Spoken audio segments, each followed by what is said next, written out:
Today I'm ranking the Man City squad. They've just won the treble. Quite the impressive achievement. One of the greatest teams that we've probably seen in football. I've got the 4 categories here: world class, great, average, and for the future. I'm Ant. Let's get stuck into it. All right, so first we've got, well, maybe I'll put some easy ones in there first. I think obviously the season he's had, Erling Haaland, it's hard to say he's not world class. I think he'd get into any team in the world. You know, the amount of goals he scored this season, crucial goals, huge influence in winning the league, the treble, all trophies. So yeah, that one feels like a bit of an easy one. All right, another one I think is pretty obvious. Kevin De Bruyne, you know, people put him in the same category as Gerrard, Lampard, Scholes, Vieira, you know, some of the greatest midfielders of all time. You know, Yaya Toure, a City legend there as well. For me, he's arguably one of the greatest players in the world right now. I think he's certainly world class. There's always a debate, I guess, whether you take him or Haaland. I mean, Haaland's got the goals, but you put De Bruyne in any team, you're going to get goals no matter who you got up top, I'd say. So yeah, the passing, the finishing, he contributes with goals. The leadership, just a bit unlucky there in the Champions League final. He obviously got injured, had to come off. I think that's the second time that's happened to him, which is unfortunate. Fans of rival teams like myself, you know, you can certainly respect the player he is and the class he has. Moving along now, I feel like I should maybe start an order here rather than just picking them at random, but I might just maybe clear out some of the easier options. Got a few players here like Lewis. He's going to be in there for the future. He's only a young player. I think he's only 18 still. Only getting a few appearances here and there so far for City. I'm going to chuck Cole Palmer, who you see come off the bench a few times in the Premier League and probably still has a big future ahead of him. And the last one here is Gomez, which I don't think we've seen too much of either, but still quite young and hopefully, you know, get some more appearances for City there. Okay, Akanji. I guess, you know, when he signed, it was a bit of a shock. No one really knew how much game time he was going to get, but he's certainly come in and cemented his spot in that team. What they've done this season, he's been a regular. I'm going to put him great. I think he can get into, you know, every Premier League team, arguably all the other teams around the world. He's been a great buy. It's incredible the players that Pep Guardiola will sign and just completely transform them. Another player that fits that category perfectly is definitely Nathan Ake.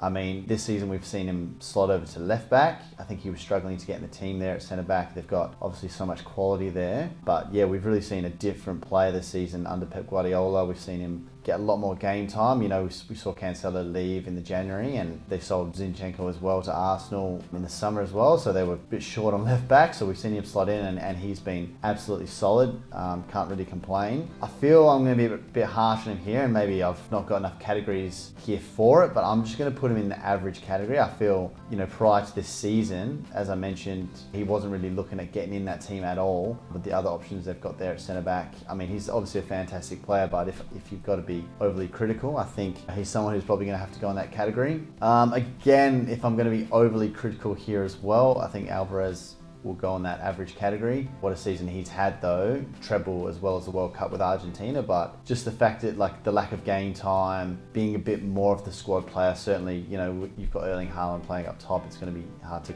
break into that team. Yeah, he probably just hasn't had enough minutes in the Premier League for me, and maybe still a bright future ahead of him to really make his mark there. But for now, you know, disclaimer, all Man City players are phenomenal. You know, we'll see what they do, how they play. But just, you know, I guess comparing him to his teammates, I think he's going to be a bit further down the pecking order. The next one here, Bernardo Silva, rumoured on maybe leaving this summer. I would say last season maybe was a little bit better for him than this one. Last season would definitely put him in world class, but I'm super strict with the world class title. I might put him, I'm really torn. It feels for me that he's between the world class and great category, but I don't have one in between that. So I'm going to chuck him in great. I feel like I said, probably last season was his best, and maybe he's just a bit over the hill. If he does move on this summer, it's certainly not going to be to a better team. I mean, it's hard to say there is a better team right now. He's maybe somewhere between world class and great. I could move him up, but I'd rather reserve that for the, you know, the elite club that is, you know, the likes of De Bruyne and Haaland. For me, the definition of world class, I guess, is maybe top 5 players in the world in your position. Certainly, you know, in terms of centre mid, you can probably find a few more you might pick ahead of Bernardo Silva, but, you know, fantastic player. Maybe on the flip side now, we move to Cancelo, and for me, at left back, at the start of the season. I mean, what a player he was going forward, getting back, the assist, the outside of the boot. So skillful on the ball. Like, he's probably the most skillful fullback we had in the Premier League there for a bit. You know, we do see players like Trent, who's got the passing range, but in terms of dribbling, the ball control, the full Man City style of play, I guess Zinchenko was that as well, but, you know, I'd have to take Cancelo over him. I feel he is world class. I mean, something went on there, I guess, between Pep and him, and it just weren't seeing eye to eye, and he kind of had to get out there, out of the team in January, make his move over to Bayern, but he certainly impressed me. I mean, I'm a big fan after watching him, seeing what he does. This one, I feel there's probably not a category for this guy. There's certainly got Scott Carson here, a Liverpool legend. You know, he's got 2 Champions Leagues now, both won in Istanbul. Not one for the future, because he's certainly getting on in age, but I mean, I've only got average, great and world class, so I'm just going to put him in average. I think, you know, in terms of a third choice goalkeeper, I mean, what more do you need than what he's got? He fits the English quota and whatnot, so Man City would love having a guy like him, and, you know, having a guy of his age, a senior player who can help with the other younger players. I mean, that's all we can really ask for in someone like that. Average is probably a bit generous, considering he doesn't really get on the pitch ever. He did play, I think, maybe 1 game this season after they won the league. He made an appearance there, but okay, so we've got Ederson now. Again, that world class, you know, is he, if I paint the definition of world class as top 5 in the world in your position, is Ederson in the top 5? You know, a few other goalkeepers might come to mind. You got Courtois. I think Alisson's a better keeper as well. The thing that Ederson does have, and you'd have to say, is he is the best player or the best goalkeeper with his feet. And in a Man City team where you're holding a lot of possession, he is the perfect goalkeeper for them. I mean, it's going to come a day where they probably put an outfield player in goal just so they can have 11 men on the pitch just passing it around. Because, yeah, it's not very often he's man of the match being forced to make saves, because Man City are just controlling so much of the game, so much of the ball. I'm going to put him in great. I feel there's definitely a few keepers better than him. And again, we've probably not seen him tested fully just because of how good the Man City team is, so maybe that's a bit harsh too. But yeah, you know, the keepers in the lesser teams or the worse teams, you definitely see them facing more shots, and you're kind of seeing a bit more of what they're about. And like I said, Ederson, you see how good he is with his feet just based on the amount he's on the ball. Stories that he used to be an outfield player as well before he went in goal, and that's certainly evident on when you see how he plays. So yeah, maybe that's a bit harsh as well, because he'd probably get in a lot of the top European teams, but I'm just going to put him in great for now. Next on the list, Phil Foden. Again, I feel like maybe I should have included another category here between world class and great. This time last year, we would have seen this guy's world class, but I think for me, maybe not his best season. He seemed to have still chipped in with a few goals here and there, so had some great games, but you'll probably want to see a lot more consistency from your better players. He's absolutely unbelievable on the ball, maybe one of the most natural players you'll see, certainly English players. And I feel like he's getting to an age where he is getting a bit older. He's got a lot more experience behind him now. You want to see him absolutely tearing up the Premier League, like being top 5 best players in the league, really setting the scene. I feel putting him in world class might be a bit too generous, but at the same time, taking form into account a little bit and the season he's had and comparing him to his teammates. I mean, it is so harsh because this whole City team is just unbelievable. If you compare them to any other team, you're going to take every City player, I guess. So if I'm being super critical, you know what? I'm chucking him in world class. You know, I've seen enough from him in the past to like what he's about. I mean, he's got absolutely everything, and he's still not the final product. I think he still will get better, and you'd certainly take him in your team. So yeah, actually, I'll put him world class. Next one, big name player, Jack Grealish, $100 million man, came into the team last season. I think he probably didn't live up to expectations last season, but this season he's made himself a lot more of a nailed-on team sheet player. I'm going to go great. You know, I think he's really earned himself that spot this season. Pep seems to love him now. I mean, at Aston Villa, he was absolutely insane. The things he could do, the goals, assists, the way he could really inspire and carry that team. Then to go to a much better team and now be a small fish in a big pond. It's taken him a few seasons to kind of find his feet and get a bit of momentum, but I'll be generous there and go great. He's probably in between great and average for me, but I'll put him in the great. Gundogan, don't know if I'm saying that right. Rumours he's going as well. For me, he's an absolute machine in the midfield. He can make a team tick. He's the captain. He's lifted all 3 trophies this season. I think any team would be lucky to have a man like him.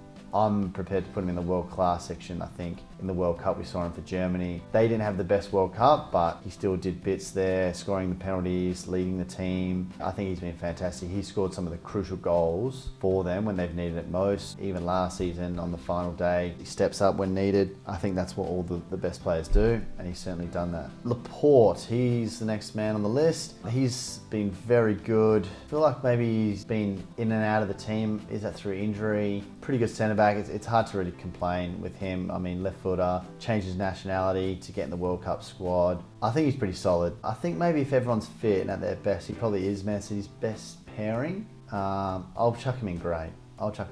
Mahrez, I'm a big fan of Mahrez. Been watching him for a while now, obviously at Leicester, prior to City, the things he did the year they won that. He's had a great season as well. I mean, the amount of goals he can put in, the skill, like the cutting in on his left. He's just so good on the eye, like first touch. I'm a big fan of him. I think he just looks so silky. I'm going to chuck him in world class as well. All right, so we've got Stefan here. Stefan Ortega. I think does he go by Stefan or Stefan? Again, backup goalkeeper, doesn't play too much. It's really difficult to judge these kind of guys. Again, I don't really have the categories here for him. If there was a goalkeeper category, I'd chuck him straight in because it's really hard to judge. He's not one for the future. He's 31 this year. I'm just going to have to put him in average by default. Calvin Phillips, big one here. Obviously with Leeds, one of the superstars of their team. Last season missed a lot of football due to injury. We've seen him in an England shirt be absolutely incredible. Really run that midfield with Declan Rice as a partnership there. We saw him in the Euros. Absolutely incredible. Obviously City signed him. Paid 50 mil, I think, for him, and he's played very little games. I don't know if it's more than 10. It's not many, if any. Like I said, I would have said this guy's a great player, but just based on this season alone, and maybe through the lack of minutes and maybe not quite fitting in, and maybe competing with Rodri for a spot, who's the man of the moment right now. I think I'm just going to have to put him in average there, which maybe is a bit rough, but on this season alone, that gets him in there. Rodri, like I said, he's just claimed all the headlines there. Scored the goal. Is he the best defensive midfielder in the Premier League? You'd probably have to say so. He seems to have everything. He's obviously got the defensive attributes on the ball, passing, and then he's actually got the goal there when they needed it the most and slotted it. So I'm chucking him in world class. Ruben Diaz, he's been a great player. When he signed for Man City, he was obviously compared to the likes of Van Dijk and some of the Premier League defenders of history. How does he compete with them? I guess a bit more time will tell. I feel like he's kind of been in and out of the team as well this season, just gone. Correct me if I'm wrong. Certainly one of the better centre-backs out there, but maybe still looking for a bit more consistency from him. I'm going to chuck him in great. John Stones, a man who's maybe created a bit of controversy. For so long there, it was kind of like, what's happening with him? Is he staying? Is he going? Can't get in the team. And all of a sudden, Pep's got a brand new position for him in centre mid, coming in from fullback and pulling the strings there. In the big games, he's been absolutely incredible for them. He's a leader. He's done well for England as well. For me, just on when I watch him play, I'd probably put him between great and average. Like I said, he's been so up and down throughout his whole career, but now he's really turned a corner and he's got this whole new position and he's got this different side of his game now that we're starting to see. Is it too generous to put him in great? They've won the Champions League, so I don't know why I'm being so critical of them all. And last but not least, Walker. It's hard to find a better right back than this guy.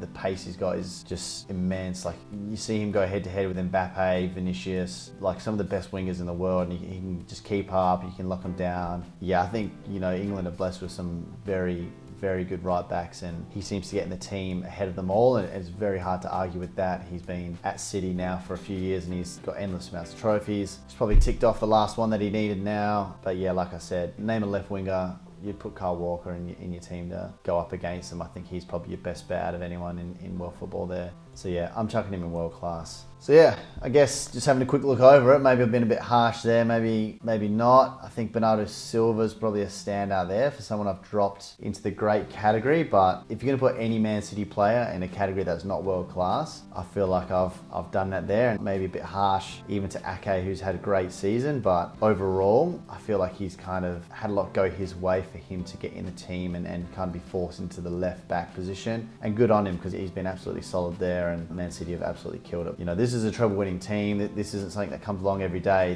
The last time it happened was back in '99, and yeah, so you've got to have some absolute quality players to be doing that. But yeah, that's my final table. Hopefully you guys can chuck in the comments down below what you guys believe is right here, what's wrong. Let me know what you think. I assume there's going to be a lot of people that disagree with some of this. Obviously, I'm a Liverpool fan, so there's guys out there who may be City fans watching every game. You'll have to let me know what you think and who needs to move around a bit there. I'm obviously on my own today for the first time. Felt a bit lonely at times, but that's all right. We've got through it. Otherwise, I've been Ant. This has been Redmate, and thanks for watching.